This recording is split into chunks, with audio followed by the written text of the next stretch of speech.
Lo que pasa, Carmen, que esa narrativa se la cree el que la dice, pero el pueblo tiene la suficiente agudeza para darse cuenta que las cosas no son así. Sencillamente, él pasó a ocupar una posición de secretario de Estado, que en este país es una posición que se le da a personas que tú la quieres tener cobrando y tú no encuentras qué hacer con ellas. Y en el caso de Fulcar, el presidente sabía y tenía la información de que la percepción era muy mala en cuanto a la gestión y de que la gente y el rumor público se indicaba que habían habido operaciones que estaban siendo cuestionadas, licitaciones que se siguieron, por ejemplo, a pesar de las indicaciones que había dado contrataciones públicas. De hecho, hubo, recuerdo, procesos que fueron al Tribunal Superior Administrativo. Después estaba lo del Instituto del Bienestar Estudiantil.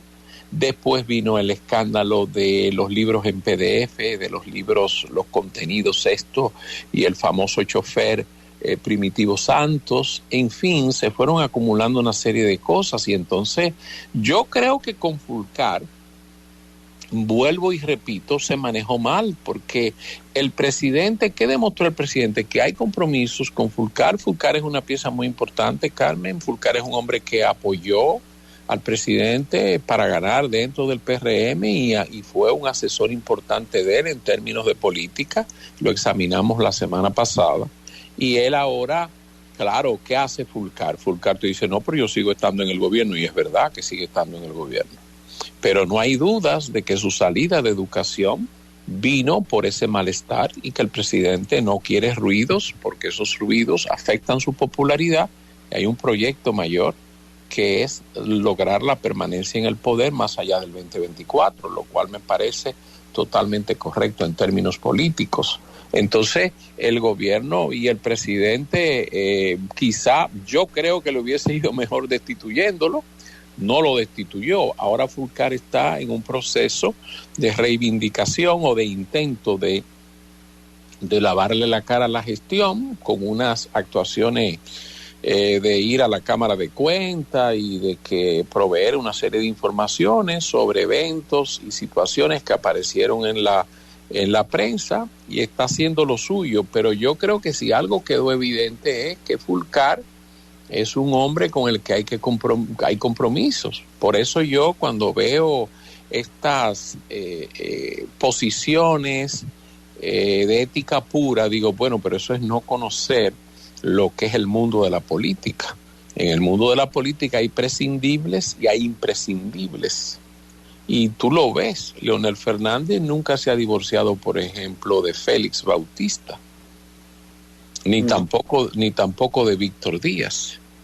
¿Por qué? Bueno, porque es gente cercana que ha hecho un trabajo importante en política, desagradable, pero importante. Por eso yo siempre digo al que no le gusten esas cosas que no incursione en el mundo de la política, porque en el mundo de la política no existen los santos. Podrá haber gente que se lo crea porque contribuyen a una narrativa, tienen intereses, son contratados para esos o tienen sus preferencias y sencillamente se entregan a esos actos de ingenuidad ridículo, que no son de ingenuo nada, son únicamente pose. Y hacen esas cosas, pero eso no funciona así. Macarrulla es un componente importante del sector empresarial en el gobierno, y la salida de Macarrulla va a tener sus repercusiones dentro de la cohesión y de los planes a futuro del grupo político del presidente. Las cosas creen que mucha gente piensa que esas cosas pasan y es un evento. No, eso no es un evento. Eso ha tenido sus repercusiones porque los grupos económicos inmediatamente hacen el cálculo estratégico y lo que piensan es, bueno, pero si le pasó a Macarrulla me puede pasar a mí. Si pasó con un hijo de Macarrulla me puede pasar a mí. Y recuerda que los grupos económicos tradicionalmente en este país han operado más allá del bien y del mal. La nueva dinámica donde ese tipo de elementos se salen de control no ha sido habitual para los grupos empresariales dominicanos.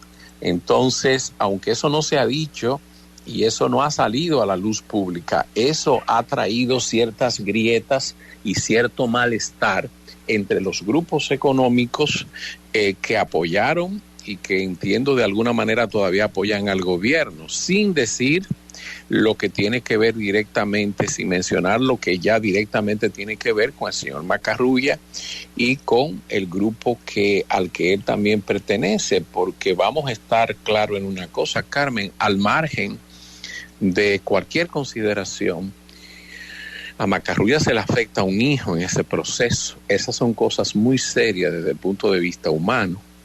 Balaguer no las entendía porque no tenía hijos oficiales, pero el que ha tenido hijos sabe lo delicado y lo doloroso de eso. Entonces, eso no es verdad que se quedó ahí, eso va a tener sus consecuencias. ¿De qué magnitud? Yo no lo sé. Todavía faltan muchas cosas.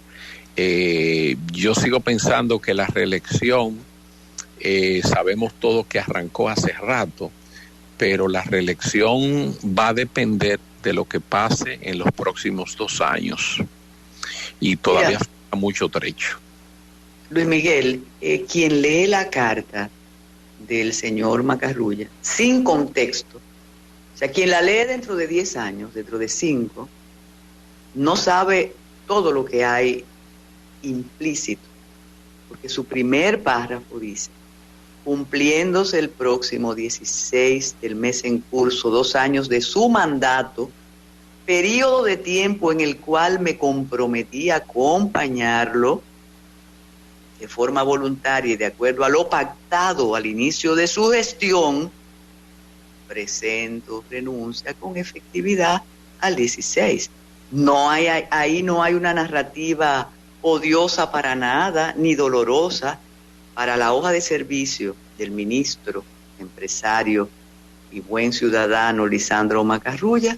Él cumplió lo prometido y lo pactado con el presidente, y él se va a hacer sus negocios y a continuar su vida como empresario. Y otra cosa, Luis Miguel, lo que sirvió de satisfacción para esos grupos tan importantes y grupos de presión que dicen incluso que no solo lo que se expresan a través de las redes, sino que prestantes cabezas de la sociedad civil, óyeme, le piden directamente al presidente: quita, pon y quita, hay que calmar tal cosa.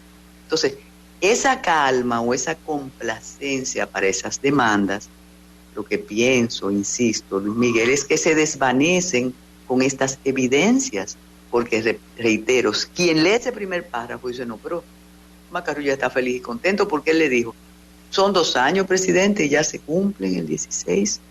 Y Roberto Fulcar dice: no, pero es que si yo tengo que dirigirle la campaña al presidente, yo se la dirijo.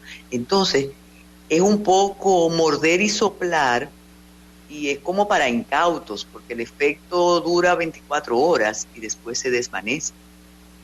Sí, a eso es que se juega, Carmen. Hay una línea comunicacional que es obviamente hábil, astuta, pero sobre todo para el miope, porque en general la gente lee y la gente sabe. Por ejemplo, la carta de Macarrulla, si tú lees el texto, es verdad, el texto está desapegado de todo el contexto fáctico que ha precedido a eso. Pero quien redactó la carta ha hecho una carta que ella en sí mismo sea autosuficiente si el que la lee no tiene contexto. El problema con las historias y con la historia en general es que el investigador siempre trabaja en contexto. El investigador va a hablar de el expediente anda ahí con menciones o indicaciones, no sé si ciertas, que le atribuyen alegadamente al señor Macarrulla padre haber negociado cosas. No sé si eso es verdad o eso es sencillamente una teoría de caso que sostiene Fiscalía, no lo sé porque yo no he leído ese expediente. Pero obviamente quien redactó la carta trató de sacarlo con el daño colateral menor posible, y esa es la función de la carta. Pero al final del día todo el mundo sabe que Macarrulla no fue destituido, Macarrulla terminó con una licencia y terminó yéndose. todo el mundo sabe que es importante y siguen siendo importantes esos grupos en este gobierno. Y ahí toda esta pose de destituir y de que no se van a tolerar, tú te das cuenta que esa es una política que puede jugar así con algunos, pero no con todos, porque tenemos que ser realistas. Y oye, Carmen, yo eso lo entiendo. Yo lo entiendo porque sé cómo funciona la política. La política es poder y es mantenerte en el poder, y tú tienes que jugar una serie de juegos que no son siempre consistentes con la ética ni con la moral. Usted tiene que jugar a la conveniencia. Eso es lo que es la política pura y la política de verdad. Lo otro son cantos de sirena, gente que cree que pueden manejar el mundo con los 10 mandamientos y con otros principios esotéricos, pero en política no se trabaja así. Y el que crea que estamos frente a una excepción, yo creo que los vientos han ido demostrando poco a poco que hay una narrativa, que se llegó con una actitud de someter personas, y eso se ha hecho, y no hay dudas de que hay una cierta voluntad para perseguir casos, pero siempre hay vacas sagradas y siempre hay gente que está más allá del bien y del mal, porque como decía el amigo Galeano, la ley es una serpiente que solo muerde a los que no tienen zapatos.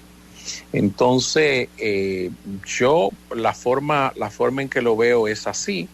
En el caso de Fulcar, fíjate que si tú el nombramiento de Fulcar, a Fulcar lo nombran para articular, un poco darle cohesión al gobierno de cara a los 2 años que quedan, y tú verás que Fulcar va a estar activamente vinculado a las actividades políticas del presidente. Síguenos en las redes sociales y suscríbete a nuestro canal de YouTube. Recuerda que el Matutino Alternativo no es otro más, es diferente.